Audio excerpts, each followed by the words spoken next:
In my opinion, one of the greatest movies in existence is Back to the Future, specifically the first of the trilogy, though the third edition shouldn't be discounted. We can just forget the second movie ever happened, but I digress. It's no secret among my friends that I love the movie and that I have semi-serious aspirations to purchase a DeLorean someday. I also have an extreme partiality for the Indiana Jones movies and likewise have a dream about owning one of the whips he uses in the movies. Disappointingly, this story is not about my fondness for all things 1980s. A friend was hosting a dinner party that was a loosely veiled front for a matchmaking event. Each friend had to bring a single friend of the opposite sex, and we were told to dress to impress. This had the makings of a fun night, or so I thought. What could go wrong? All was well until I met Dorothy. She was pleasant at first, but when I happened to mention my love of Back to the Future, things turned sour. Actually, it was her face that turned sour. Her face scrunched up as if she had smelled a dirty diaper and proceeded to give me her opinion on Back to the Future, her thoughts on the impossibility of time travel, and every inconsequential plot hole in the movie. Did you know that Michael J. Fox wasn't even the original actor cast for Marty McFly? He wasn't that great anyway. Why didn't the characters just tell the truth to each other? Why was Marty's mom attracted to her own son? It's so unrealistic. As if the glaring departure from reality for a movie on time travel was a woman being attracted to Michael J. Fox. After her monologue, it was clear her conclusion was that the movie was terrible, that I should feel bad for liking it, and that I was even a little bit terrible.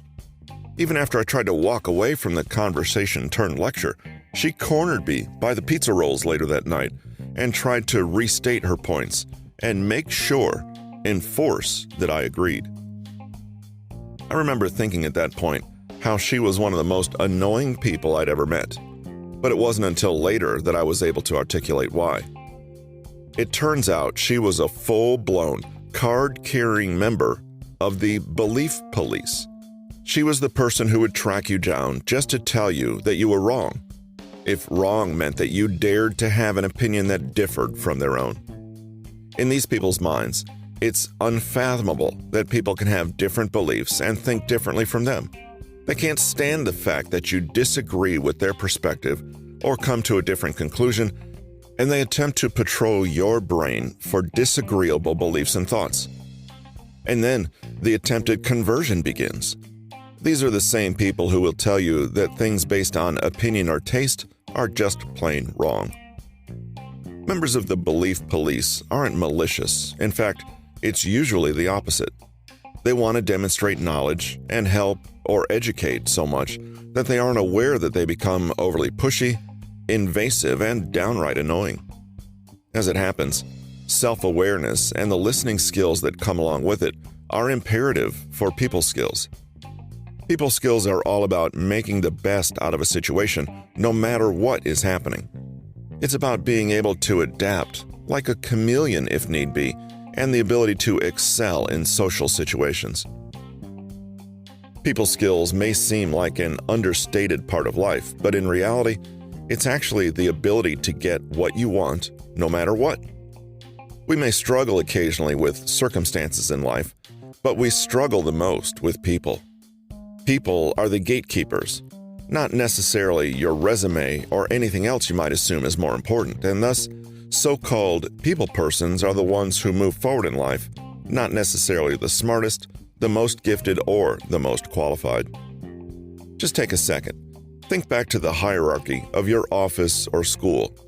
The people in charge certainly were not the most qualified, but they were probably widely likable or presentable in some way. That is the value of people skills, soft skills, social skills, interpersonal skills. They all fall under the same umbrella with the same benefits and effects. Fortunately, these are all teachable concepts, and most of them are not obvious concepts, such as allowing people to have their own opinions and not enlisting with the belief police. With making a good first impression and being likable, It's often the small, subconscious, and more nuanced signals we send out that either repel or draw people to us. They compound over time, and ultimately, they pave the path for the relationships that determine how our lives go, wherever you are. But you already knew all of this, since that's why you're reading this book. And so the goal here is to learn the most important aspects of connecting with others and understanding them as a means to the action you want. Some chapters might appear to be commonsensical, but common sense only comes about through a certain threshold of experience, which not everyone attains at a standard level. Without that experience, accordingly, some thoughts might also appear counterintuitive.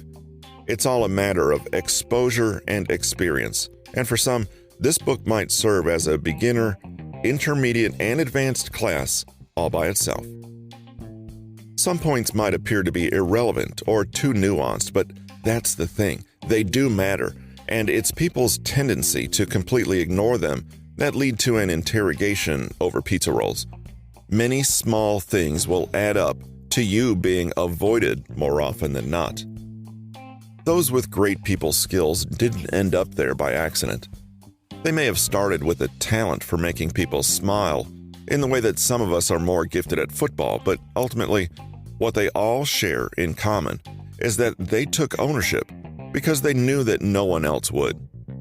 This is not necessarily a position that is natural for most of us, especially since most of our learning occurs in a system where we're told exactly what we should learn and when. But we shouldn't allow that to hold us back. For instance, if you're traveling with a friend, this can cause you to act in one of two ways during that phase. If you feel that they will take care of all the hotels and maps, then you can relax and kick your feet up and simply follow.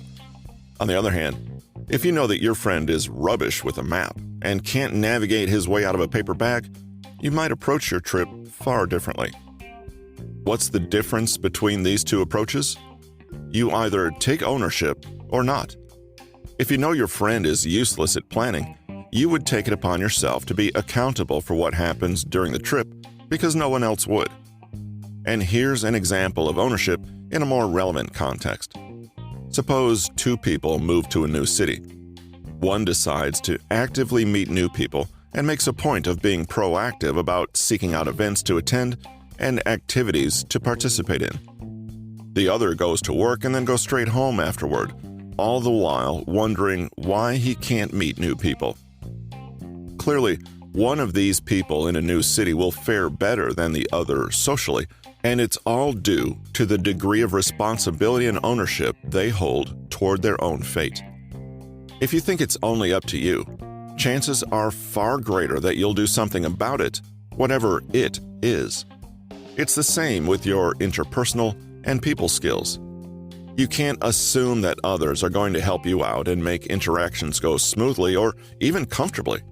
You can't even assume people are going to speak to you first and welcome you into their group of friends. This is your duty and yours alone. When you take ownership, you'll think about your interactions beforehand, prepare for them, and proceed to bite your nails until you're sure they're good. This very natural level of anxiety, combined with forethought, is the secret and often overlooked foundation of amazing skills in any aspect of life. Most people have the tendency to blame others for their failures and shortcomings, and doing so exempts you from responsibility and thus the ability to look at your own actions honestly so that you can improve. In social and interpersonal terms, doing this causes you to make excuses and mutter things like, "Wow, they're so weird and boring and hard to talk to," or "What was wrong with them?" instead of looking in the mirror at yourself and wondering what you could have done better. If you walk through the day and can't find a single person to engage in friendly banter with, it's not because everyone is unfriendly or awkward. It's because you are. It's as if you're watching the movie of your life, and there's really nothing you can do besides watch the scenes play out according to a script you didn't write. You're just stuck in your seat as things happen to you. You can't take action and make things happen. You're powerless, and helpless. You're depending on external actions to occur to you, not taking action yourself. If you see a group of people talking, you don't engage them. You simply hope they break the ice with you. You have to make your own opportunities in the social realm. For instance, one of your first steps might have been picking up this book.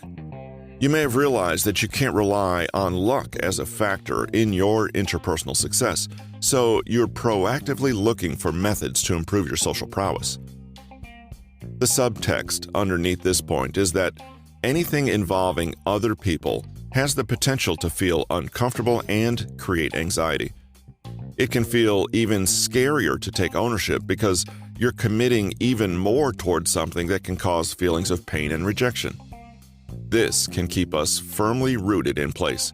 But unless you realize your responsibility in 1. Improving your people skills to be able to create those situations, and 2. Actually creating the situations themselves, you might never move forward. Resolve to start behaving differently tomorrow compared to the unintentionally lazy template you're currently working with, because obviously that template is not giving you the kind of results you want. This book spells out the process by which you can take your people skills to the next level. However, in order for the tips in this book to be valuable to you, you have to start with the most basic. You have to take ownership for them and use them.